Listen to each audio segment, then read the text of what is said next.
Hello everyone, Rick here, and right now I'm going to do an unboxing of the board game Dragon Quest Dungeon R. Now this was, I believe, exclusively available in Japan. At the very least I can say it was certainly not available in the United States, based on the video game series of the same name, Dragon Quest. This game appeared on my radar when I found out it was fantasy themed and had pre-painted 3D components, which is obviously a big plus. So let's dive in and take a look. It is all in Japanese. Thankfully, I was able to get a copy that had some printed out English translations of the rules and what the cards do.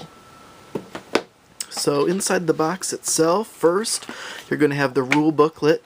I've already taken a look through this, and oh man, I wish these rules were in English because this is such a characterful rule book.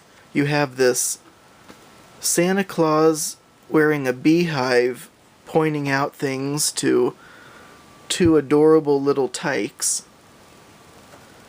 And it reads basically like a comic book almost. Oh man, I would just love to know what they're saying to each other. Full color, full of character. It's just wonderful. How can you not look at that and smile?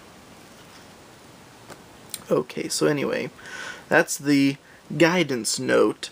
That's about the only English in the whole rule book. But anyway, then here I have the printed out rules.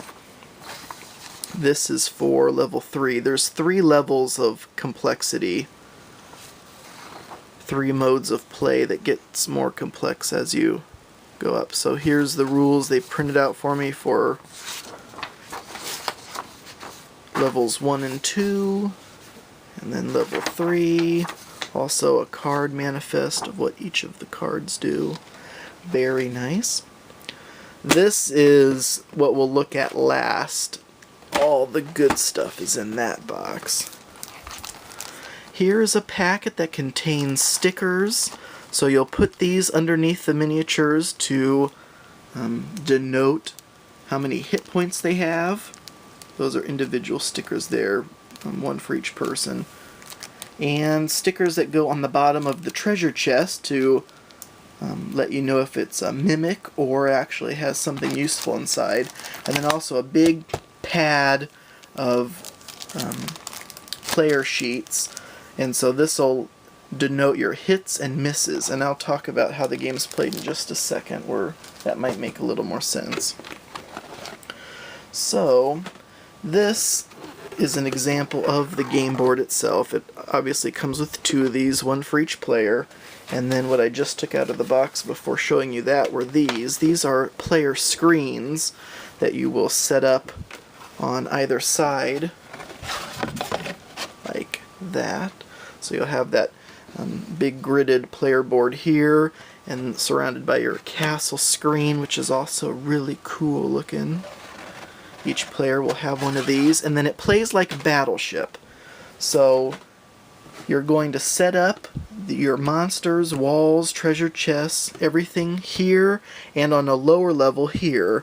And then you'll call out a letter and number combination. First, you're told where the entrance is. There's a little entrance square that you'll stick down there, and the other player will tell you where theirs is. So that's going to be your starting square. So from there you'd then say, okay, I want to move then to E4, which is the next space, and they'll let you know if that's a wall, just another piece of floor, monster, whatever it happens to be.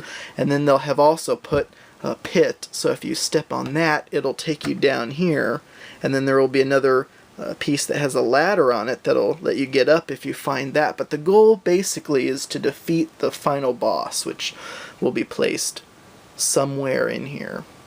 But you also collect treasures, defeat monsters along the way, which will give you special items denoted on cards. So apart from that, let's take a look at the sweetest components, or at least some of the sweetest components I've ever seen in a board game.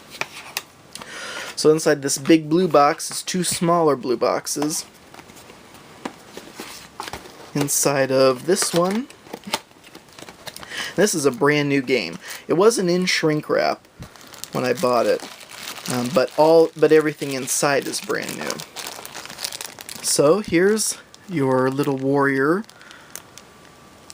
who will be moving around the grid. There will also be a princess that you'll be putting in the dungeon as well. So again, each player will have their own fully stocked dungeon. You'll be calling out numbers to them, and they'll be moving your guy. They'll be calling out numbers to you, and then you'll be moving their guy and letting them know what they've run into. There's a figure there. I think that might be one of the final bosses. Another cool thing is, while the warrior and the princess for each side looks the same, the monsters and final boss looks different for each player. So in this case, blue is going to have characters that look like that. And if these I've never played Dragon Quest, so if any of these resemble anything that you'd actually see in the game, that'd be kind of cool to know. Here's a bunch more monsters. And as I showed you earlier with those stickers, you'll put them right on the bottom of there. And some of the monsters have more hit points than others. Some of these look really interesting. Look at that little guy.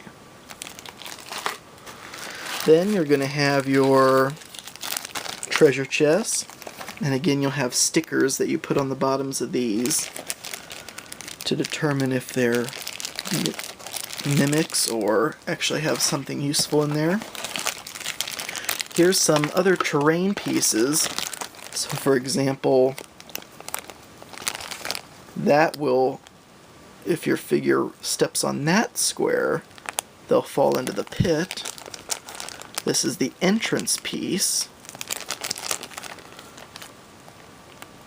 This, I think, is where you fall into the pit.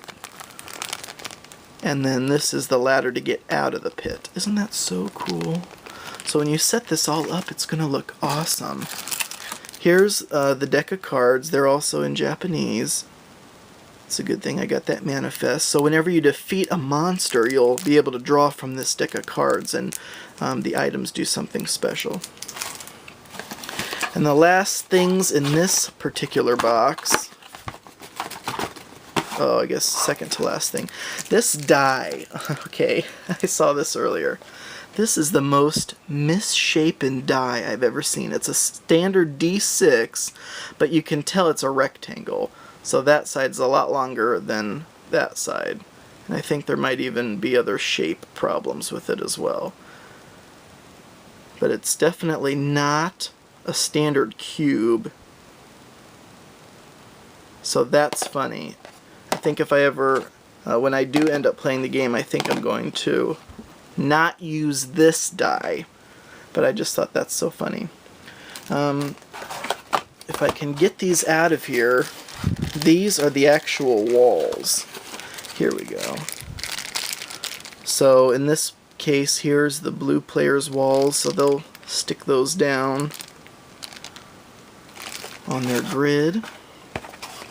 And then the other player's color is like a yellow or an earth tone.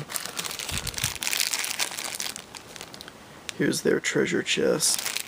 And here's their other pieces. Those do look very similar to the blue players. But the monsters are different. Again, the knight and the princess are the same. Look at that little facial expression on him. He's not too happy. But then here's the final boss for the tan player. And then here's some other monsters. So they are different than the blue player's pieces. Treasure chests again. And some of these guys. That one's cool. It's like a lizard going down the rocks. Here's another one of these, but it's orange this time. And then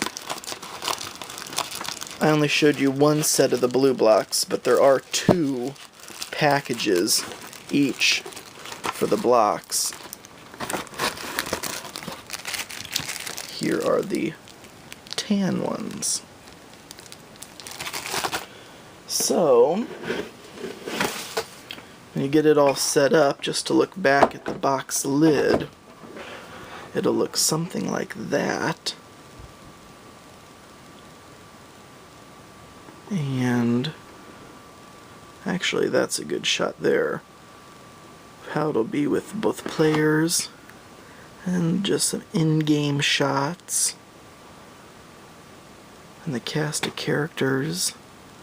Again, there's different levels of play, so the most basic, you won't use the cards or even the treasure chests or monsters. You'll just use the walls and the final boss, so you'll just be going back and forth calling out letter and number combinations just like in Battleship, and your opponent will tell you if you ran into a wall or if you are walking freely on open floor space. And the goal in the level 1 simple game is to whoever can find, I don't know if it's find and defeat or just find the final boss first. I think in level 1 it's just find, so whoever ends up finding the final boss first would win.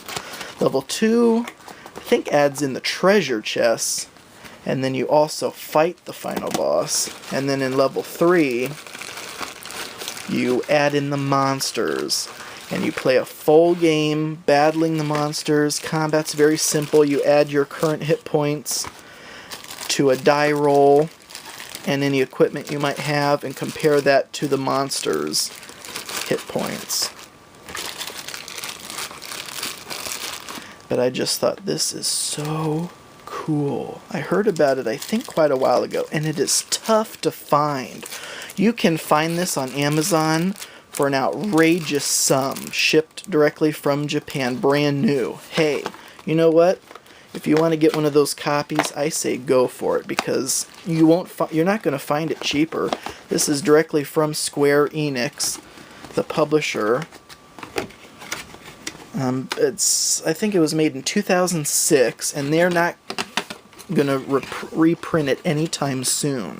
So if you have the means, go for it, because I think this is one of the most unique games, and there's definitely online resources for it.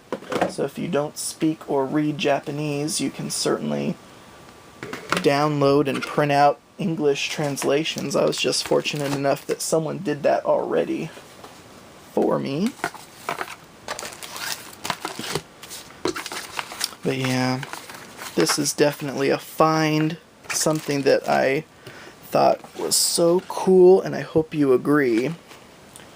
And I appreciate you for taking the time to check out Dragon Quest Dungeon R with me. I was surprised that I can't really find too much information about it online. There's some blogs and some pictures you can see, but no videos or anything.